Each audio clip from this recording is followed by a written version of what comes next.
Hello students.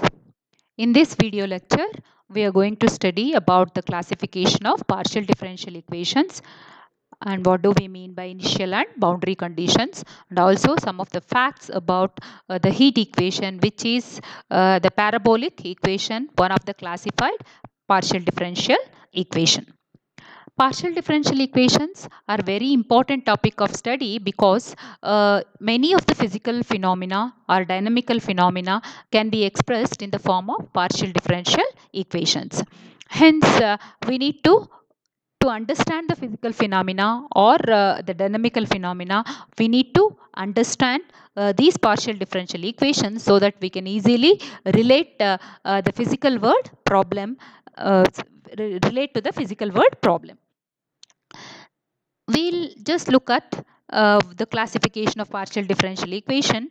We shall just take up the partial differential equation like this equation 1, where a, b, c, d, e, f, g are functions of x and y, and this equation will be elliptic, parabolic or hyperbolic at a point x naught comma y naught according as the discriminant, you see these coefficients, second highest order derivatives, and those coefficients you should consider b square minus 4ac, and if b square minus 4ac, which is known as the discriminant, if this is negative or 0 or positive at a given point x naught comma y naught, then the equation 1 will be elliptic, parabolic or hyperbolic accordingly at that particular point.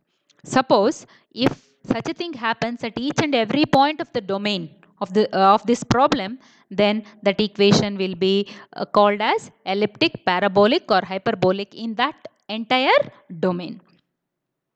So among these equations, why we have considered second order partial differential equations are because most of the physical problems are of second order. For example, you take up either heat equation, wave equation, Laplace equation, Poisson's equation, Schrodinger wave equation, Navier-Stokes equation, and many such equations. Most of them, all of them are second order partial differential equations. There are few higher order partial differential equations also, but most of them are second order partial differential equations. Hence, it is very important that we need to understand the second order partial differential equations to understand the physical phenomenon that occur. Among these equations, again, there are they can be classified as either linear partial differential equations or non-linear partial differential equations, and in between we have one more type which is known as quasi-linear partial differential equation. What is this linear means? Suppose the function here u is the function that we need to find, the dependent variable.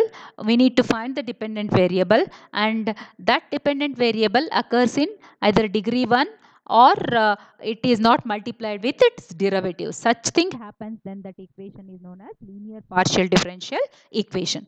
If such a thing happens, then it becomes a non-linear partial differential equations. That means the unknown appears in a degree other than 1, or unknown and its derivatives are multiplied together.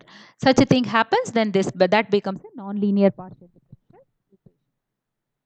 Suppose you have an equation in which the higher order derivatives are linear.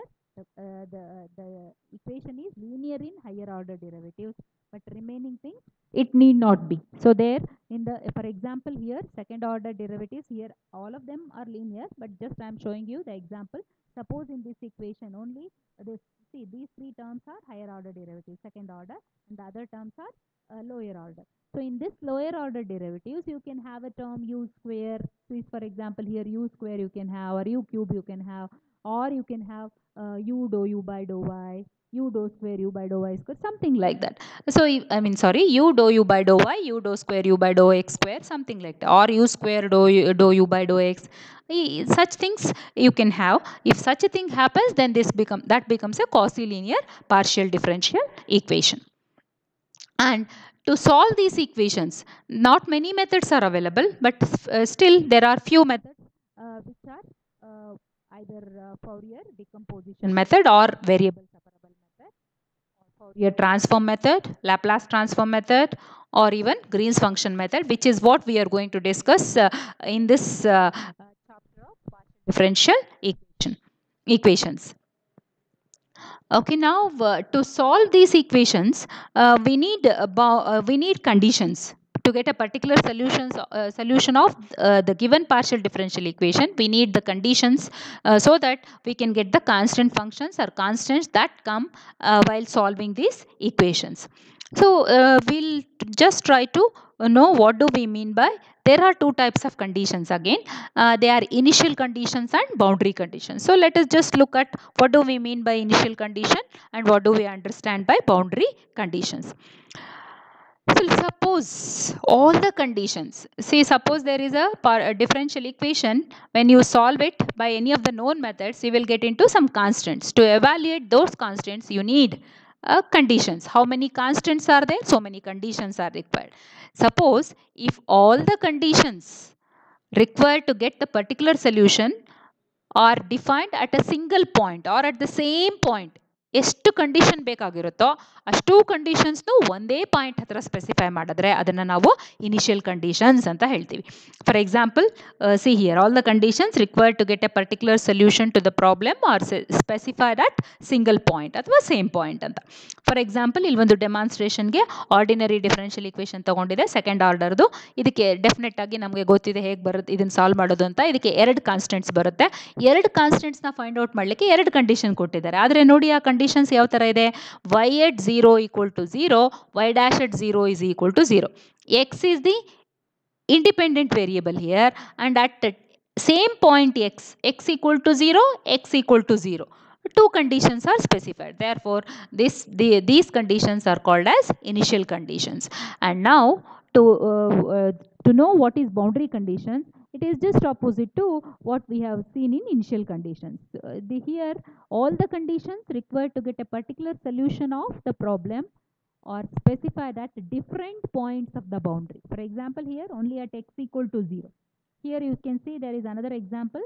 For demonstration, again ordinary differential equation is taken here, and you can see here that points y at 0, here also you will get two constants and two conditions have been given, and those two conditions are at the point x equal to 0, at x equal to 1. So that means different points of the boundary the conditions are specified. Hence these conditions are known as boundary conditions. Again, boundary conditions are of three different types. One is the Dirichlet condition, the Newman condition, or the Churchill condition. Depending on whether the function is specified, derivative of the function is specified, or the linear combination of the function and its derivative is specified at the boundaries or at the different points of the boundaries. So let us try to understand what do we mean by these conditions. How to identify whether the given condition is Dirichlet, Newman, or Churchill condition. So these are the three conditions: Dirichlet condition, Dirichlet boundary conditions, Newman boundary conditions, and Churchill boundary conditions. The Dirichlet conditions means it is credited to the German mathematician Dirichlet. In the name of German mathematician Dirichlet, these conditions are defined, and these conditions are also known as boundary conditions of the first kind. And here the unknown which has to be found is itself specified at the boundaries. That is, the value of the dependent variable u, which is the solution of the given differential equation, is prescribed on the boundary. For example, you saw here, see here, boundary conditions. Here y was the dependent variable which was supposed to be found, and y itself is specified. Y at different points is specified. So this type of conditions are known as Dirichlet boundary conditions. So instead of y here, suppose dy by dx, y at x equal to 0 and dy by dx at x equal to 1. Something like that, or derivative boundary conditions. Dy by dx at x equal to 0 is 0 and dy by dx at x equal to 1 is 1. So instead of the dependent variable, the derivative of the dependent variable is specified, then that becomes a Newman boundary conditions, named after the German mathematician Newman. These conditions, Newman boundary conditions, are also known as boundary conditions of second kind. Apart from these two, there is another condition which is also known as Churchill boundary conditions. Here the Churchill boundary condition is known as the mixed boundary conditions or the condition of third kind, boundary conditions of third kind. Here a linear combination of both, it contains u and its derivatives, and a linear combination of u and its derivatives. Unknown is u, that is dependent variable, and its derivatives will be specified at different points of the boundary. So apart from these three, actually we have many other conditions like Cauchy's conditions and so on, but among all these conditions, Dirichlet and Newman are the very much used conditions. We now go for looking at the facts, or how does a one-dimensional diffusion equation look like, and what can we understand by looking at the equation, or what are the facts that can be that we can get by the diffusion equation. So one-dimensional, this equation actually is categorized as a parabolic partial differential equations. ಹಾಗಂದ್ರೆ ಏನರ್ಥ, ಈ equation ನಾವು first general equation ಬರ್ಕೊಂಡಿದ್ವಲ್ಲೋ ಆ ಫಾರ್ಮಲ್ಲಿ, ಅಲ್ಲಿ X and Y ಇತ್ತು ವೇರಿಯೇಬಲ್ಸು, ಇಲ್ಲಿ X and T ಇದೆ ಅಷ್ಟೇ ವ್ಯತ್ಯಾಸ. ಅದನ್ನು ಅದೇ ಫಾರ್ಮ್ಯಾಟಲ್ಲಿ ಬರ್ಕೊಂಡು ಬಿ ತಗೊಂಡು B²-4AC ನಾವು ಕ್ಯಾಲ್ಕುಲೇಟ್ ಮಾಡಿದ್ರೆ B²-4AC ಏನು ಬರುತ್ತೆ, ಇಲ್ಲಿ 0 ಬರುತ್ತೆ. ಆವಾಗ ಏನಾಗುತ್ತೆ, ಅದನ್ನು ನಾನು ಪ್ಯಾರಾಬೋಲಿಕ್ ಪಾರ್ಷಿಯಲ್ ಡಿಫರೆನ್ಷಿಯಲ್ ಇಕ್ವೇಶನ್ ಅಂತ ಹೇಳ್ಬೋದು.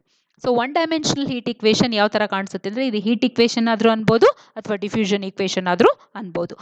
ಇದು ಯಾವ ಥರ ಇರುತ್ತೆ ಅಂದರೆ, ∂U/∂T = kappa ∂2U/∂x². ಇದು ಹೀಟ್ ಕಂಡಕ್ಷನ್ ಇಕ್ವೇಶನ್. ಸೊ ಇಲ್ಲಿ ಯು ಏನು ರೆಪ್ರೆಸೆಂಟ್ ಮಾಡುತ್ತೆ, ಟೆಂಪರೇಚರ್ ರೆಪ್ರೆಸೆಂಟ್ ಮಾಡುತ್ತೆ. ಇದು ಯಾವುದು ಫಿನಾಮಿನಾ ಅಂದರೆ, ಆ್ಯಕ್ಚುಲಿ ಒನ್ ಡೈಮೆನ್ಷನ್ ಇರೋದ್ರಿಂದ ಇದೇನು ಅಂದರೆ ಫಿಸಿಕಲಿ ಯಾವ ಥರ ಇರುತ್ತೆ ಈ ಪ್ರಾಬ್ಲಮ್ ಅಂದರೆ, ಒಂದು ಥಿನ್ ರಾಡ್ ತೊಗೊಂಡು ಒನ್ ಎಂಡ್ನ ಹೀಟ್ ಮಾಡ್ತಾ ಇದ್ರೆ ಇನ್ನೊಂದು ಎಂಡ್ಗೆ ಹೀಟ್ ಹೇಗೆ ಕಂಡಕ್ಟ್ ಆಗ್ತಾ ಇದೆ ಅನ್ನೋದೇ ಇದು ಪ್ರಾಬ್ಲಮ್. ಸೊ ಇಲ್ಲಿ ಯು ಅಂದರೆ ಟೆಂಪರೇಚರು, ಕಾಪಾ ಅಂದರೆ thermal diffusivity, x is the spatial coordinate r over the rod, and as I told you, this is a parabolic partial differential equation. So now we shall just try to get some facts by looking at this equation, or by changing some parameters. What is the inference that we can get out of that changes. So now see, to go for the transformation t to minus t in this equation 1, when you change t to minus t, there will be a change in the equation like this. See, when you change t to minus t, the equation becomes minus ∂U/∂T = kappa ∂2U/∂x². And this is not same as that of equation 1, which means that under the transformation t to minus t, the equation is not invariant. That means it varies. It is not invariant. Invariant ಅಂದರೆ change ಆಗಲ್ಲ ಅಂತ, not ಇನ್ವೇರಿಯಂಟ್ ಅಂದರೆ change ಆಗುತ್ತೆ ಅಂತ. So that means, what does that mean? It is not invariant means it is a irreversible phenomena. We cannot get back the diffused heat. So we cannot go back in time. That's what it means, irreversible phenomena. Now how the heat is propagated, what is the speed of heat propagation? You can see that can be got by using this relation, and in this relation we see that we are to look at the coefficient of Uxx and coefficient of Utt, and we know the one dimensional heat equation or heat equation does not contain a second order derivative in T, which means that which is in the denominator, therefore speed of heat propagation is infinity. So which means that this heat equation predicts an infinite speed of heat propagation. And this equation, one dimensional heat equation, contains first order derivative in T. So we need one condition on T, which is known as initial condition, and it contains second order derivative in X. Therefore we need two conditions on X, which are known as boundary conditions. So this equation 1 with initial and boundary conditions is called as initial boundary value problem. Adana short form alli IBVP, we call it as IBVP problems, which means initial boundary value problems. And equation 1 is time evolutionary problem. We definitely know that as there is a change in the time, there is a change in the heat. Heat gets diffused. As time increases, heat gets diffused. For example, ಅದೇ ನಾವು ಒಂದು ಪ್ಲೇಟ್ನ ಅಥವಾ ರಾಡ್ನ heat ಮಾಡಿ ಒಂದು ರೂಮಲ್ಲಿ ಇಟ್ಟರೆ after a certain time you come and you see that the temperature of the plate or the rod is similar to that of the room temperature. That means heat has got diffused. As the time increases, heat decreases. So hence the solution decays with time. The solution ಅಂದರೆ temperature, ಇಲ್ಲಿ temperature decays with time ಅಂತ ಆಗುತ್ತೆ. So these are some facts about one-dimensional heat equation, or in general, I mean it is one-dimensional heat equation. ಈ heat equation ನ solve ಮಾಡುವಾಗ first method ನಾವು simple ಆಗಿರಲಿ ಅಂತ ವೇರಿಯಬಲ್ ಸಪರಬಲ್ ಮೆಥಡ್ ಅಥವಾ Fourier decomposition ಮೆಥಡ್ನ use ಮಾಡ್ಕೊಳ್ತೀವಿ. ಆ Fourier decomposition ಮೆಥಡ್ನ use ಮಾಡ್ಕೊಳ್ಳುವಾಗ ನಮಗೆ ಈಕ್ವೇಷನ್, ಈ ಎರಡು ಈಕ್ವೇಷನ್ಸು ಅದರಲ್ಲಿ ಈ ಎರಡು ಫಾರ್ಮ್ಯಾಟಲ್ಲಿ ಈಕ್ವೇಷನ್ಸ್ ಬರ್ತಾ ಹೋಗುತ್ತೆ. ಫಸ್ಟ್ ಆರ್ಡರ್ ಡಿಫರೆನ್ಷಿಯಲ್ ಇಕ್ವೇಷನ್ ಅಥವಾ second order differential equation with constant coefficient. So ಇದ್ರದ್ದು ಸೊಲ್ಯೂಷನ್ನು ನಮಗೆ ಗೊತ್ತಿದೆ ಆಲ್ರೆಡಿ. ನಾವು ಹಿಂದಿನ ತರಗತಿಗಳಲ್ಲಿ ಕಲ್ತಿದ್ದೀವಿ ಇದನ್ನು. We have learn this in our previous classes. We can write the solution by writing the auxiliary equation. For example, here you can even use the variable separable method to get the solution, or you can just write the auxiliary equation and write the complementary function. So that this is only to recall what you have already studied, because we will be using these two solutions in the coming classes where we will be solving the heat equation.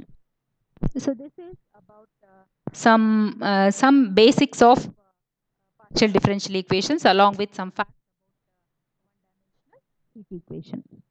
Thank you.